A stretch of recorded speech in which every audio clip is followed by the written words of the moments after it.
call. Carrying within our hearts longings that your dreams might be fulfilled in our neighborhood, in our parish, in our deanery, in this diocese. We ask that you'd open our hearts to hear all the words just said, the words we loved, the words that made us cringe. Open our spirits to reflect on their meaning for us in this time and this place as followers of Jesus in 2015. But most of all, we ask that you'd open our arms and our lives to each other, that we might discover your presence right here among us. We ask in your name. Amen. Be seated.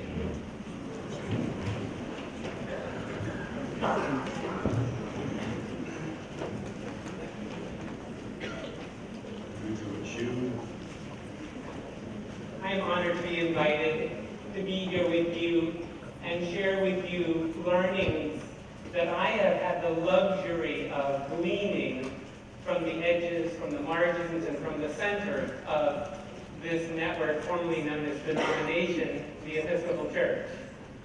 And I am here to bring you greetings from your colleagues at the Missionary Society, formerly known as the Church Center, or 815, depending on how you're feeling about us in a moment. But you have here in your midst many of my colleagues, past and present, and just as a note of congratulation at the incredible depth of talent you have here, if you have ever or now worked at the Missionary Society or at 815 2nd Avenue for the presiding bishop staff, would you stand right where you are? If you have ever worked at the Church Center or on the presiding bishop staff, there you go. Or if you do now, please go ahead and stand wherever you are. So you have this amazing gathering. I know they're shy and they're sitting down. And many, many more just around the corner. Thank you to each of you who stood up. It's hard to believe, my friends can't believe it, that I've been in this position for coming up on 7 years. And I would describe it as a virtual cross-country trek, to tell you the truth. I have personally spoken with each of our diocesan leadership teams over these last 7 years and consulted with 78 of our dioceses in person across the church. Through that time, my goal has been to learn exactly what it is you've invited me to share with you today, and I'm glad to be able to reflect on that. This survey, this cross-country trek across the Episcopal Church has been a transformative journey for me. Most of you don't know that I was raised as, you would say, a rabid evangelical fundamentalist. In 1969, I was known as the youngest member of the John Birch Society. My father was a fundamentalist Lutheran church planter. Many of you might not know it, but you may still be in recovery like I am from that expression of faith. And so to get to know the Episcopal Church over these 7 years has been a huge, huge gift for me. 7 years ago, it started by walking from the train station through snow-piled streets to the diocesan offices for the Episcopal Diocese of Newark to meet Mark Beckwith and Greg and his staff for the first time. And unfortunately, I got out at the wrong train stop and I had to walk through a really tough part of Newark to get to the diocesan offices. I tried to hail a taxi several times and they wouldn't even stop in the neighborhood that I was walking in. So finally I asked a homeless person, shriveled up in fear and cold and hunger, any idea where the Episcopal Church is? And he said, I never heard of it. But I have a brother who's a Baptist minister and he lives right there, go ask him. And I thought to myself, why do you sit out on the street if you have a brother that's a Baptist minister? But I didn't ask him. I went and knocked on the door and the Baptist minister said, I don't know where all the churches are, but the headquarters is down this street, turn right, turn left, and you'll be right there. It has a gate around it. And I followed his directions and I got there and I remember walking in through the door and looking around and thinking, What an unusual place to be planting ministry. What an unusual setting here in this old Catholic building now taken over by the Episcopalians. And that little journey 7 years ago to make that visit in the middle of a wintry journey has been emblematic for me of the rest of my experience across the Episcopal Church.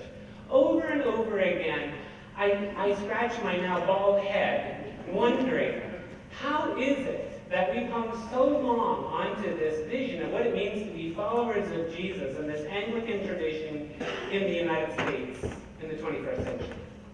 I think that's part of what you're hungry for here today, and it's part of what I'm hungry to share with you, because every time I review my notes, I'm taken by surprise again. It's not what I would have expected to have learned in these 7 years. You all know, as well as I, that since the early 80s when we began tracking decline in U.S. mainline denominations, we had a parallel increase, just going in a totally divergent arc, of consultants and books and how-to and self-help texts on how to revitalize the church. So that arc was going like this from your view. Consultants, highest number we've ever had, amazing texts, how-to, empirical proof on what you need to do, turn your church around and get people coming and joyfully giving. And at the same moment, at the same time, our records indicate that attendance on a weekly basis is dropping just as quickly as consultants are going up. That's a healthy dose of reality if you're going to visit a new diocese with a briefcase in hand from 8:15. That was the challenge that my colleagues and I came into 7 years ago. And so, actually, the honest truth is that I have tried to distance myself from being an expert. Until I read Neil Bohr's definition of expert. He says, an expert is somebody who's made nearly every mistake possible in a very narrow field of discipline. And I am one of those. I can say yes to that. There's no remote here, so we're doing this manually, and every once in a while I'll have to say, switch, and they'll move to a new slide here for us. I'd like to offer you some starting places, and they really do come out of the spirit of this very heartfelt conversation that you had prior to the vote here, about whether or not to fund a full-time missioner to care for the 11 Black congregations. 33 years of ordained life, sharing learnings with you from across 3 decades, 3 denominations, and 7 years in this role.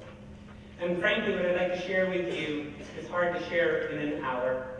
I'd like to be very clear with you about what I do know and what I don't know. I'd like to be that honest with you.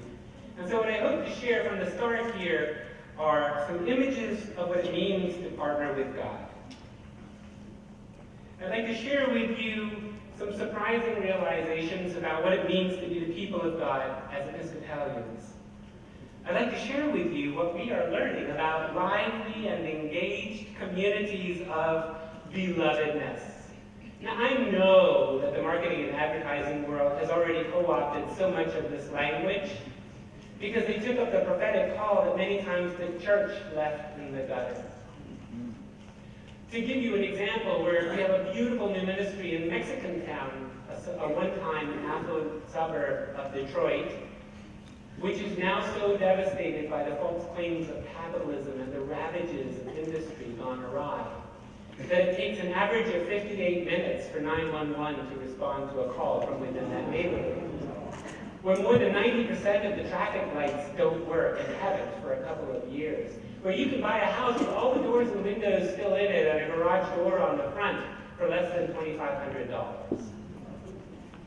And we were thinking about a video to begin with at General Convention, or some piece of General Convention, where our communications department camera guy goes with a drone-mounted camera and he flies along the car driving through Mexican Town, where we estimate there are in excess of 30,000 homeless Mexican and Colombian children left behind with their parents and deported back, but because they were born here, they have rights to citizenship here, who, frankly, the drug lords and cartels are gunning for recruiting agents to work within our country as distribution hubs for their drug trafficking, starting at the tender age of 9 and 10 and 11 years old. And so when I started putting together the video idea, this track, this possibility of what it would look like, some friends and I were dreaming about it one night, and we remembered the story of Ezekiel 37, where God takes the prophet out into the desert, and he says, "Mortal, you see before you this box canyon filled with dry bones, skeletons of an enemy I once conquered on your behalf. This huge testament you have to the almighty power of God. You see these bones scattered all over, very, very dry, the first 4 verses describe. And he says, mortal, can these bones live?" And my church friends thought, yeah, that's pretty good. That's okay. It's a good story. You can see the imagery. That's great. Don't know about the drone or whatever. But one of them met me the next day and said, "I want you to meet somebody. It's a rap artist from Atlanta." He said, "I was on the phone with him last night after we met. We finished at 9. And he drove up here this morning because he has an idea. He believes that as a native of Detroit and a pretty well-known rap artist, he needs to put Ezekiel 37 to rap, to ask, really? Can these bones live too?" With the images of what we now call Mexican town. The trash heap left behind when the false claims of capitalism gone awry are seen for what they are.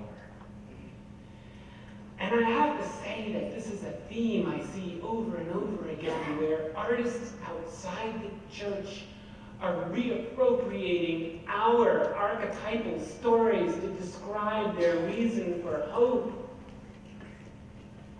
That many times they've kind of gotten a little tired and maybe well-worn for some of us, and we forget that we need every expression of creativity possible to engage these amazing stories, such that when you juxtapose images of a bomb out, it looks like Beirut, Detroit, once the car-making capital of the world, next to the story of Ezekiel 37 with the question, what makes bones live? And you hear it in the harsh, guttural tones of a rap artist who believes that there is hope for his brothers and sisters stuck in that captivity. Oh, that makes my heart sing. And so when we talk about lively and engaged communities of belovedness, we're talking about all expressions of belovedness, whether we as a church has a handle on them or not, whether we own them, whether they fit within our franchise and our branding or not.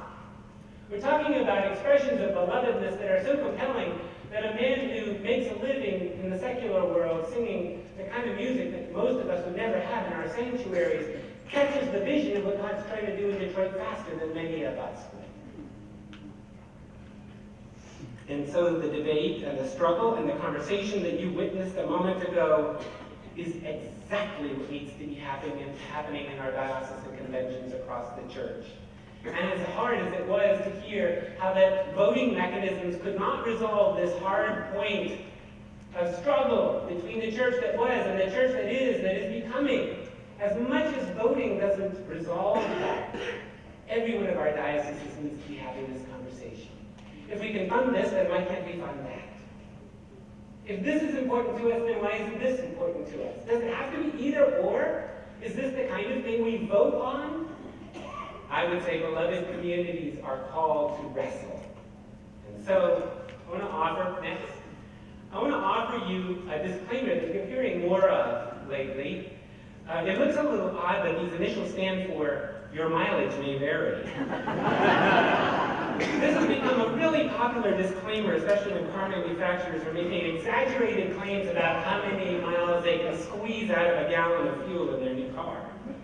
And so I'm going to say, what you can squeeze out of a slightly less than 1 hour presentation depends completely on whether you're willing to linger with these initial claims, our claims.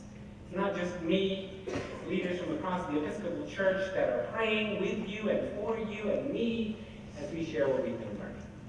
We are increasingly clear, hear me here, please hear me, we are increasingly clear that our actions manifest our values, and our values reflect our worldview. We're clear that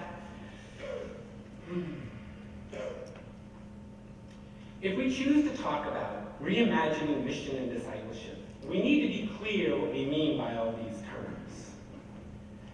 And we need to be really clear about the underlying claims that support what you just heard from Ken and Drosky, what you've been hearing from your bishop, what you've been hearing from your prior bishops and leaders in this diocese for years. We need to be clear what we mean.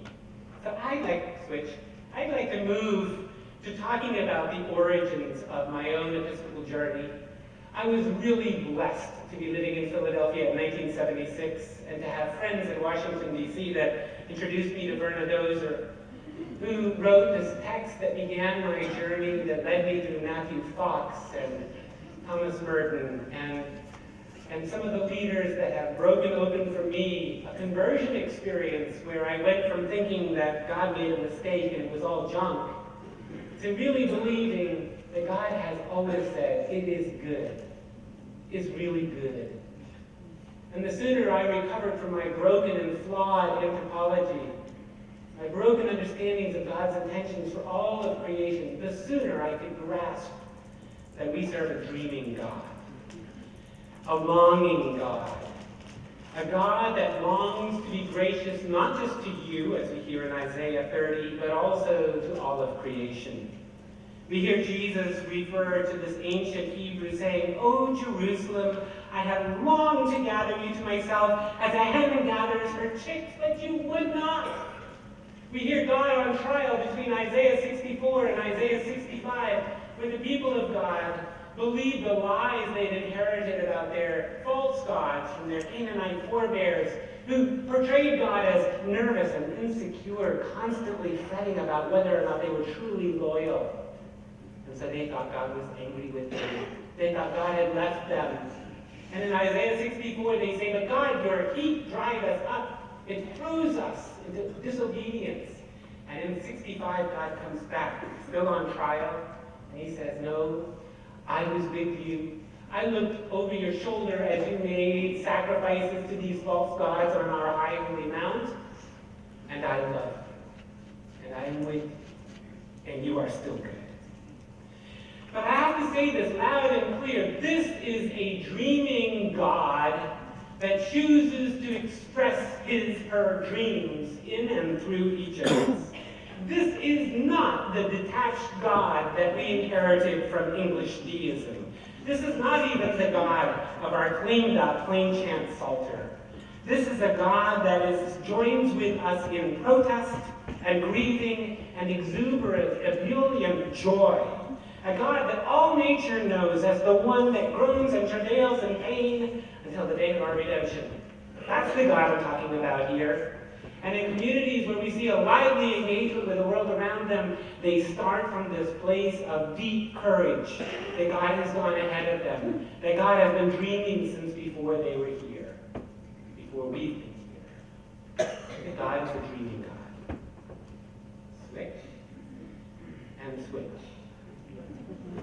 One more.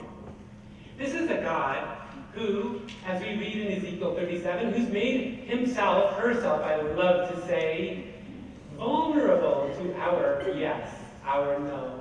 If you read Ezekiel 37, first 4 verses are descriptive language of just the facts, man. The kind of language you'd want your accountant or your surgeon to use. Perfectly descriptive of current reality. But in verse 5, you've got to read the story again. Something miraculous happens. The tense changes. And from verse 5 on, God and the prophet engage future possibilities as though they were already true, but with one caveat. God says, "I want you to say these words to the bones." And I don't know about you, I'm just insecure enough about getting it right that I probably would get my Bic out and I'd be doing the palm, writing it all out. One more time, what are the words I gotta say? The bones here. And then he says exactly, now he says, if you say these words, you watch what's going to happen. Can you imagine being the prophet in that moment? It's just you and God, and you're looking around thinking, I'm hoping nobody else is here. I'm not getting punked here or something, right? No friends watching here. And so he's reading it like he's got the court transcript here. And God says to you, femurs and tibias and fibulas and cranias and all the others, and he says, God says, do this. And he gets to the end of it, and there's this horrible moment of silence, because there always is, right? There is that moment between you doing exactly what you were supposed to do And the first evidence that something big was about to happen, that's where many of us are right now. Sowing the seed, we planted it. We've had several warm days. We're so tempted to go and dig it back up again and see if it's growing. It's that moment of silence. I did exactly what I was supposed to do, and nothing happened. It's only been 5 days, or 5 months, or 5 years. And then, this is the messy part. God says, speak to the breath. How many of you know what that word really is? Ruach. That word ruach is used only to speak of whom? Spirit, breath, God. They weren't quite as keen to make distinctions as we are today with our Trinitarian theology. So what is really God saying to the prophet? Speak to the bones and then speak to me. Tell me what to do here. And he says, speak to the four corners and speak to the breath and say, breath, you come into these bones and restore to them the spirit that they lost in the moment that they died. Bring them to life. And this hand's full now. And I'm reading it exactly as God says, and I'm looking up. Sure about this? Yeah, four corners. And he goes and he speaks to the four corners, and then there's the silence. And then the scripture records that there was this incredible moment. Many of you have been waiting your whole lives to hear some version of this. This incredible moment when the breath starts to come from the four corners. And it comes into these corpses. They look just like before they were slain. And there was a great noise. And there was a great noise, and a great multitude rose up. And then he finishes the story out, this ancient story of this is the household of Israel. This is you by inheritance, by the claims of Jesus of Nazareth. He says, speak to me and say the following words. And in that moment, you all know like I do because we've been there in that Fox Valley. In that moment, we know Elijah could have said too much. This is your business. Found some great theological justification for balking. Or doing a study. Or creating a society for the preservation of dry bones culture. Don't we know it so well? Yeah. He says, speak to me and tell me what to do here because I am vulnerable to your yes or to your no. And then later we hear Jeremiah repeat, for surely I know the plans I have for you, says the Lord. Plans for your welfare and not for harm, to give you a future with hope. Now, if the whole world knew that you really believed these words from Ezekiel and Jeremiah, they would be breaking down the doors to get at what you have. Because if there's any one thing, a commodity that we can't seem to package up and sell through our various outlets and franchises and media, it's hope. And if some of you are in a midlife crisis wondering what to do with this amazing fresh plastic tab around your neck, whether you're deacon or priest or lay leader with great chops and an amazing set of skills, I would invite you to take on an archaeology of hope. That you would dust aside the debris of false claims and false religion and marketing, and take on pure religion and undefiled and start caring for your neighborhood as though we were your whole parish. Switch. And finally, we're talking about a God who knows each of us as beloved. Now, this is a hard place to come to you and talk to you about as a stranger here. You really need to know my friends and the little town I live in, Asheville, North Carolina, to know whether or not I believe this and practice this myself. My hope with each of my encounters with you is that if you're left with anything you say of me, he saw my belovedness. This God values each of us as beloved. This God comes from a place of fierce love for us. And from birth, before we're taught otherwise, our souls are tuned to love this God. But we've lost our way in many of our churches. So many of our neighbors have come to us for a sense of their belovedness. And because we weren't clear about it ourselves, we traded them a sense of importance. They came searching for belovedness, and we made them feel important by making them a member of the best group.